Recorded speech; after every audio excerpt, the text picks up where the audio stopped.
नमस्कार बच्चों, कैसे हैं आप सब। मैं उम्मीद कर रही हूँ कि आप अपने अपने घरों में स्वस्थ हैं, सुरक्षित हैं और खुश हैं।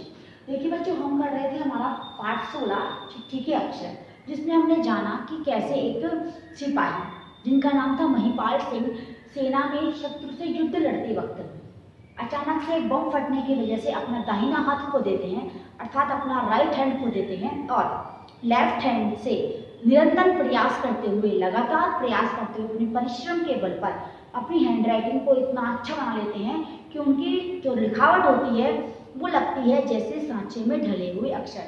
या उनकी लिखावट इतनी सुंदर हो जाती है, जो देखता है उसके मुंह से देखते ही क्या निकल जाता है, अनायास वाह। और इस चैप्टर के द्वारा हमने ये भी जाना कि यदि कोई व्यक्ति पूरी निष्ठा और मेहनत से किसी कार्य को करने की ठान ले तो उसकी फिजिकली या मेंटली कोई भी कमी उसके राह में रोड़ा नहीं बन सकती। तो देखिए, इस चैप्टर को पढ़ने के बाद, इसके शब्दार्थ पढ़ने के बाद आज हम करते हैं इसके पाठ बोध के मौखिक प्रश्न। तो बच्चों, पाठ बोध के मौखिक प्रश्नों के लिए पहला प्रश्न है, संपादक महोदय का नाम क्या था। देखिए, पहला प्रश्न क्या है बच्चों, संपादक महोदय का नाम क्या था।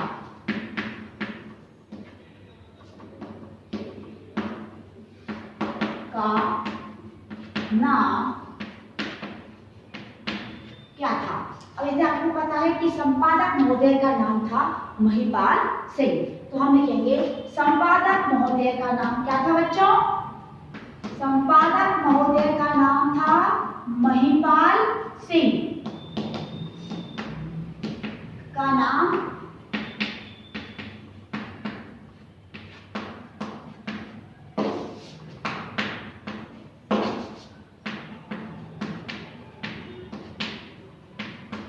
नेक्स्ट क्वेश्चन, लेखक उनके अखबार के लिए क्या भेजा करते थे। तो देखिए, लेखक उनके अखबार के लिए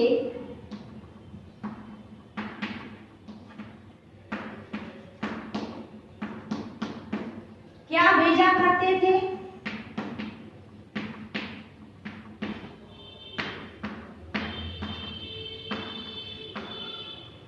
तो इसका आंसर है लेखक उनके अखबार के लिए। आप बताइए क्या भेजा करते थे। आपने चैप्टर पढ़ा है, आपको पता है कि लेखक महिपाल सिंह लेखक से क्या क्या मंगवाते थे और लेखक उन्हें क्या क्या भेजते थे। तो देखिए, लिखिए, लेखक उनके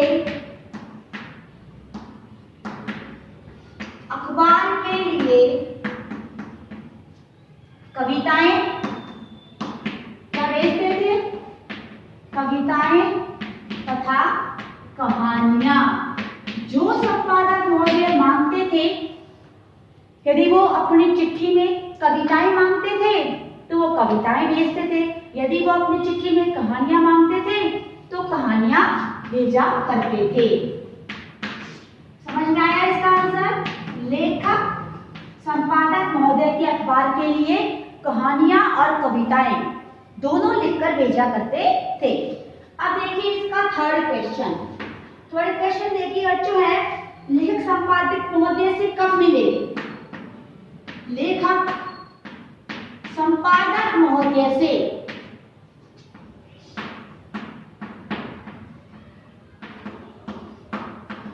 कब मिले। हमने चैप्टर में पढ़ा था कि जब लेखक संपादक महोदय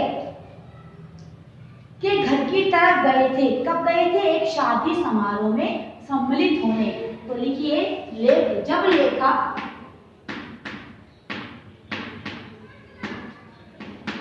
एक शादी समारोह में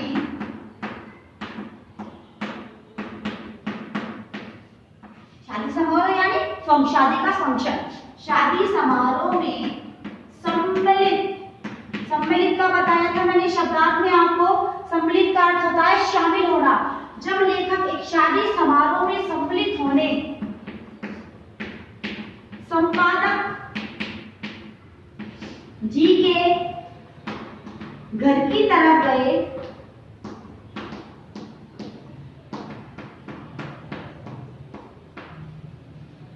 तब उनसे मिले। तभी उनसे मिले थे जब उनके घर की तरफ एक शादी समारोह में शामिल होने गए थे। अब देखिए फोर्थ क्वेश्चन, लेखक क्या देखकर आश्चर्यचकित हो गए? लेखक क्या देखकर आश्चर्यचकित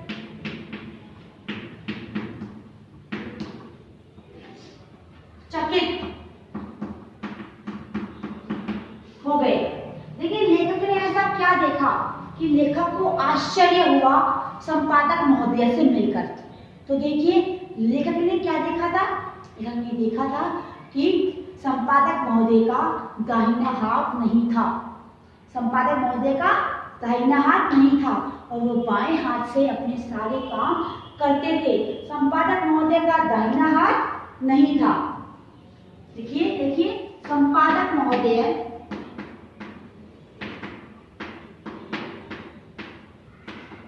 का सिर्फ एक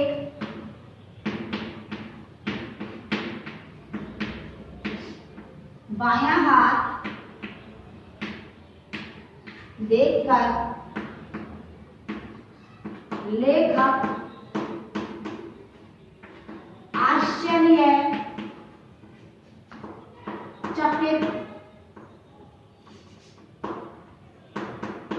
हुए। लेखक को आश्चर्य हुआ कि संपादक महोदय एक न्यूज़पेपर निकालते हैं, उनके पास उनका बायां हाथ तो है ही नहीं, उनके पास कौन सा हाथ था? सिर्फ और सिर्फ उनका दायां हाथ। अब देखिए क्वेश्चन नंबर 5 में देखिए संपादक महोदय ने अपना दाहिना हाथ कैसे खो दिया? तो देखिए संपादक महोदय ने अपना दाहिना हाथ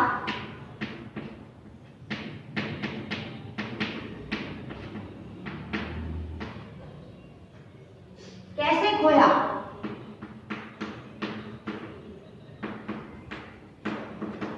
कैसे खोया था उन्होंने अपना दाहिना हाथ? जब युद्ध क्षेत्र में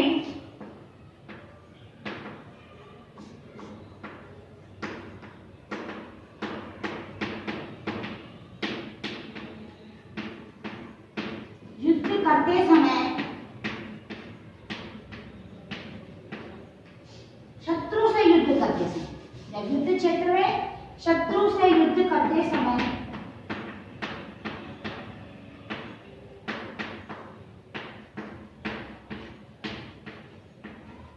क्या हो गया था? युद्ध करते समय एक बम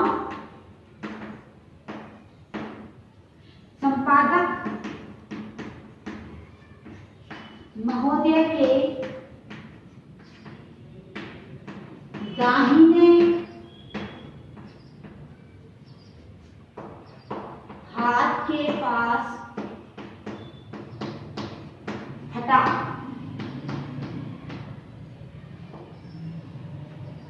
और इससे उनका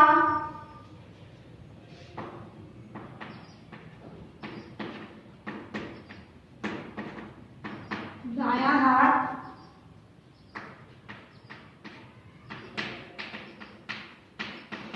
नष्ट हो गया। बच्चों हुआ क्या था कि जब वो युद्ध कर रहे थे तो युद्ध करते समय उनके दाहिने हाथ के पास एक बम फटा और जब वो बम फटा तो बम के फटने की वजह से संपादक महोदय का जो दाहिना हाथ था वो क्या हो गया? नष्ट हो गया। तो एक बार देखिए इसके क्वेश्चन 5 6 हम करेंगे, पहले 5 देख लेते हैं। संपादक महोदय का नाम क्या था? उनका नाम था महिपाल सिंह। लेखक उनके अखबार के लिए क्या क्या भेजा करते थे बच्चों? कविताएं और कहानियां। याद रखना ये चीजें, कविताएं और कहानियां। लेखक संपादक महोदय से कब मिले? तो कब मिले में क्या आएगा कि जब लेखक एक शादी समारोह में सम्मिलित होने संपादक जी के घर की तरफ गए। यानी रहते तो वो एक ही जगह थे लेकिन दूर दूर थे, तो लेखक जब किसी शादी समारोह में शामिल होने उस तरफ गए तब वो संपादक जी से मिले।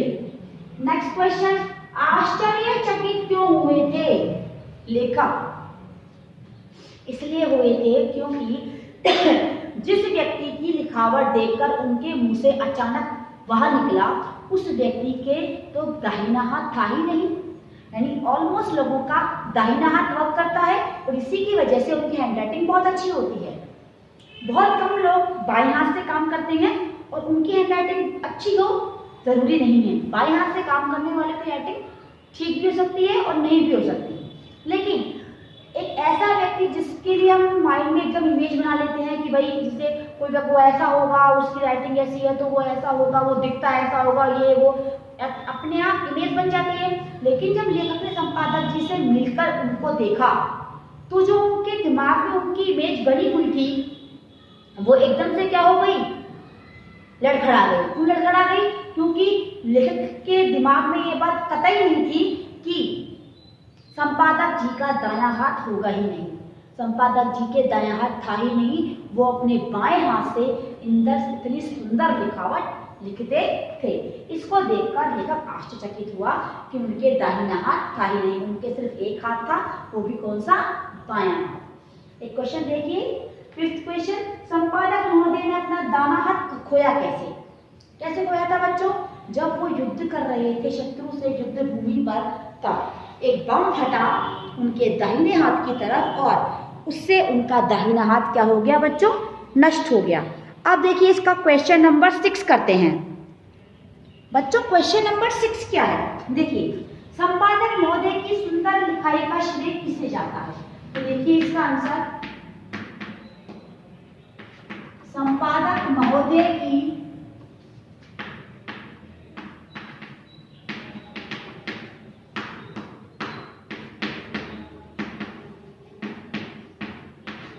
सुंदर लिखाई का श्रेय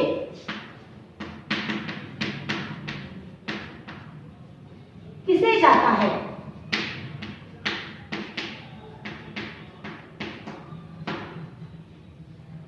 किसे जाता है आप बताइए, आप बताएंगे?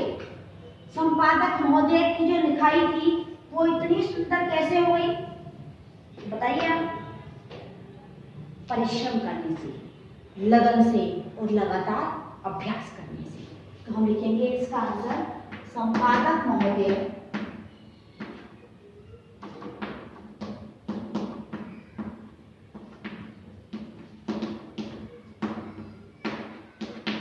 की सुंदर लिखाई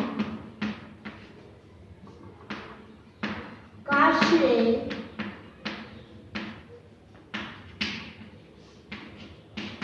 उनकी लगन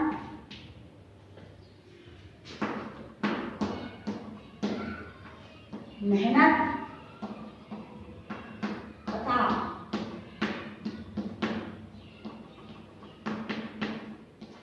सतत अभ्यास हो जाता है। इस क्वेश्चन के आंसर से आप ये बात अच्छी तरह जान ले बच्चों कि यदि कोई व्यक्ति किसी कार्य को करने की पूरे मन से ठान ले, पूरी निष्ठा से ठान ले, तो इस दुनिया में असंभव कोई कार्य नहीं है। क्योंकि देखिए, असंभव का मतलब होता है संभव। आपको पता है impossible mean I am possible. Impossible की जो मीनिंग होती है उसे आप बोलेंगे तो स्पेलिंग क्या है, आई एम पॉसिबल। इम्पॉसिबल खुद कहता है कि मैं पॉसिबल हूँ, मैं संभव हूँ, तो इम्पॉसिबल क्या हुआ। और समस्या हर व्यक्ति की जिंदगी में आती है, ऐसा कोई व्यक्ति जिसकी जिंदगी में समस्या नहीं आती हो। लेकिन हमेशा याद रखें कि यदि समस्या है तो उसका समाधान भी होता है। प्रॉब्लम है तो सॉल्यूशन डेफिनेटली ईश्वर ने बनाया होगा। यदि सॉल्यूशन नहीं बनाया है तो वो प्रॉब्लम भी नहीं है, वो हमने अपने आप ही अपने मन से क्रिएट कर ली। तो ऐसी कोई समस्या नहीं जिसके आगे व्यक्ति को झुकना पड़े। व्यक्ति यदि निरंतर अभ्यास करे, प्रयास करे, तो कुछ भी पॉसिबल। ऐसा है कि सब कुछ पॉसिबल है, कुछ भी इम्पॉसिबल नहीं हो सकता। इस चैप्टर को आपने ये जो भी प्रश्न को देखा है, आप देखिए इस पार्ट 2 की टॉपिक में एक टॉपिक और है अर्थ ग्रहण संबंधी प्रश्न। जिन प्रश्नों के द्वारा आप अर्थ ग्रहण करते हैं, आप उन चीजों का मीनिंग देखते हैं। तो देखिए पहला क्वेश्चन है, संपादक का काम है। संपादक क्या करता है? सूचनाएं एकत्रित करता है, सूचनाएं लिखता है, सूचनाओं को छांटकर उन्हें प्रकाशन योग्य बनाता है, या सूचनाओं के चित्र बनाता है। देखिए चित्र बनाने का काम संपादक का नहीं होता, सूचनाएं लिखने का और एकत्रित करने का होता है। लेकिन एग्जैक्ट जो वर्क होता है, हमें एक ऑप्शन चाहिए एमसीक्यू क्वेश्चन के लिए, तो इसका आंसर होगा सूचनाओं को छांटकर उन्हें प्रकाशन योग्य बनाता है। सूचनाओं को बहुत सारी इंफॉर्मेशन होती हैं, उनको चूज करता है कि कौन कौन सी इंफॉर्मेशन न्यूज़पेपर में डालने लायक है, और उसके बाद उन न्यूज़ को जो इंफॉर्मेशन होती हैं उनको किस तरीके से न्यूज़पेपर में लिखना है उसका फॉर्मेट बनाता है। कौन बनाता है? संपादक। तो इसका आंसर क्या हुआ? सूचनाओं को छांटकर उन्हें प्रकाशन योग्य बनाना। नेक्स्ट क्वेश्चन देखिए, अखबार में छपे लेख को लिखने वाले कहलाते हैं। जो न्यूज़पेपर होता है उसमें जो लेख लिखे होते हैं उनको लिखने वाले कौन होते हैं बच्चों? संपादक नहीं। संपादक इंफॉर्मेशन छांटने का काम करता है और उन्हें प्रिंट कैसे निकलवाना है उनका काम करता है, लैंग्वेज फॉर्मेशन का।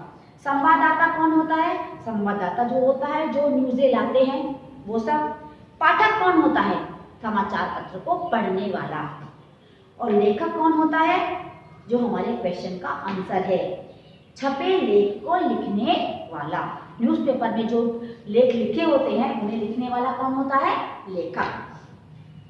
सरकार ने महिपाल सिंह को सेवा मुक्त क्यों कर दिया था? बताइए इसका आंसर। उनका दाहिना हाथ कंधे तक उड़ गया था, वे अब युद्ध करना नहीं चाहते थे। इसके अलावा दो ऑप्शन और हैं, वे बहुत दिनों तक अस्पताल में रहे, वे अच्छे निशानेबाज नहीं थे। तो अच्छी निशानेबाज नहीं थे ऐसा तो पॉसिबल ही नहीं है, क्योंकि चैप्टर में हमने पढ़ा है कि वो तो दोनों हाथों से निशाना लगाते थे। अस्पताल में पड़े रहे, ये कोई क्या नहीं है? रीजन नहीं है। अब वे युद्ध करना नहीं चाहते थे, ये भी रीजन नहीं है। रीजन क्या है? कि वो अपना दाहिना हाथ कंधे तक खो चुके थे, अर्थात उनका दाहिना हाथ कंधे तक उड़ गया था। कंधे तक यानी यहाँ तक, आपके शोल्डर तक। शोल्डर तक उनका हाथ पूरा उड़ गया था उस बम फटने की वजह से। जब एक हाथ ही नहीं है तो वो बंदूक कैसे चलेगी? समझ में आ रही है?